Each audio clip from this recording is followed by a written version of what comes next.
الرحيم إياك نعبد وإياك نستعين প্রিয় গাজীপুরবাসী আসসালামু আলাইকুম। আপনারা কেমন আছেন? কেমনে ভালো থাকেন? যেখানে যে জুলাই যুদ্ধের কারণে এই সরকার ক্ষমতা এসেছে, সেই জুলাই যোদ্ধাদের চোখ তুলে নেওয়া হচ্ছে।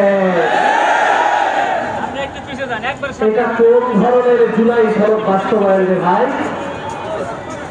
গতকাল দেখলাম জুলাই সড়ক বাস্তবায়ন করতেছে আহতদের হসপিটালে মারার মাধ্যমে। এটা কি জুলাই সড়ক অক্ষরে অক্ষরে বাস্তবায়ন?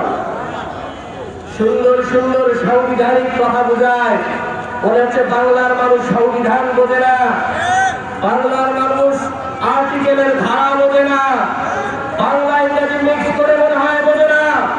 ওনারা ভুলে গিয়েছেন এটা আর কোনো ৮০ সালের রাজনীতি নয়, ৯০ সালের রাজনীতি নয়, এটা ২৬ সালের রাজনীতি।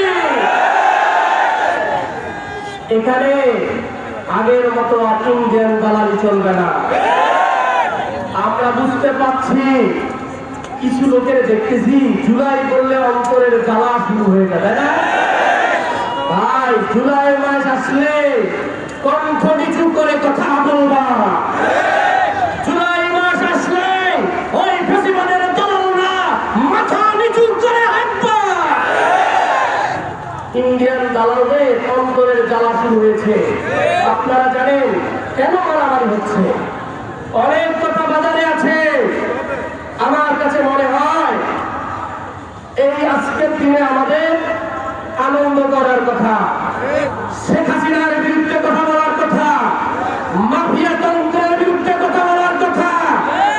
কিন্তু ইন্ডিয়ান পরাজিত শক্তি তারা মনে করে যদি লোকজন আবার বাংলাদেশ পক্ষ শক্তি, ফ্যাসিবাদ বিরোধী শক্তি, জুলাইয়ের শক্তি ইউনাইটেড থাকে, তাহলে ইন্ডিয়ান আধিপত্য বাংলাদেশে থাকবে না। সেই গোষ্ঠী, সেই শক্তি আওয়ামী লীগের টাকা সহকারে বিএনপির কিছু ভাই আওয়ামী লীগ এবং ইন্ডিয়ার ভাবে ধরেছে। আপনারা সরকারকে বলি, আপনারা হেদায়তের পথে আসেন, ইন্ডিয়ান ভাবে পড়েন না। যারা ইন্ডিয়ান ভাবে পড়ে তাদের অবস্থান দিল্লিতে হয়।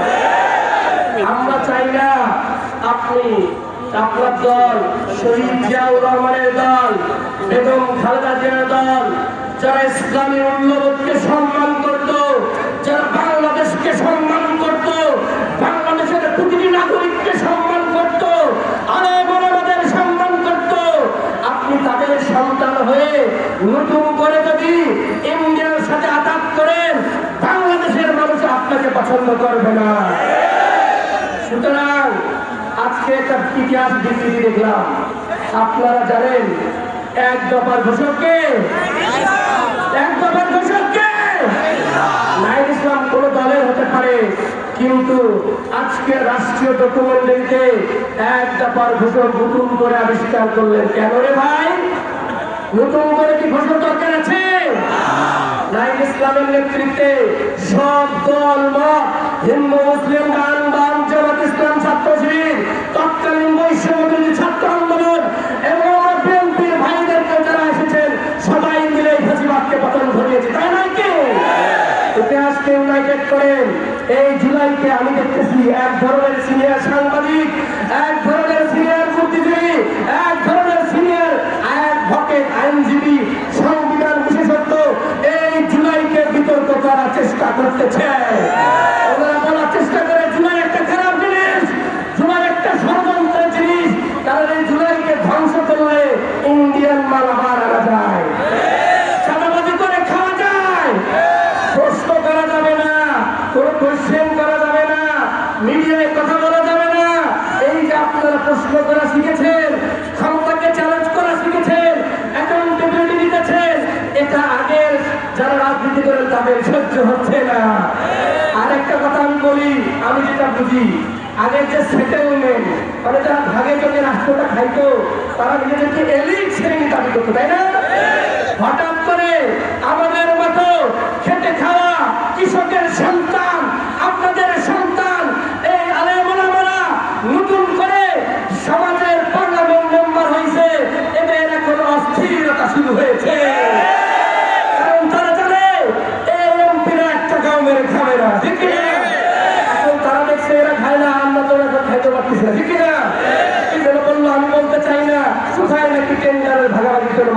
নির্বাচনে। আমার ভাইয়েরা ছাত্র ভাইয়েরা, আপনারা ইন্ডিয়ান ভাবে আওয়ামী লীগের ভাবে পড়লেন না।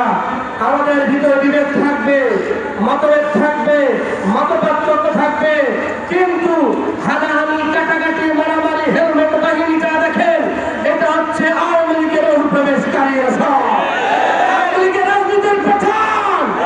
আপনারা সব থেকে ফিরে আসেন। এখন আসি কেন জুলাই গণভোট দরকার? খালি বলেন গণভোট। গণভোট হয়েছে কিসের উপর? আপনারা স্পষ্ট বুঝে নেন, আমরা 10 বছরের বেশি কোনো প্রধানমন্ত্রী দেখতে চাই, ঠিক কিনা?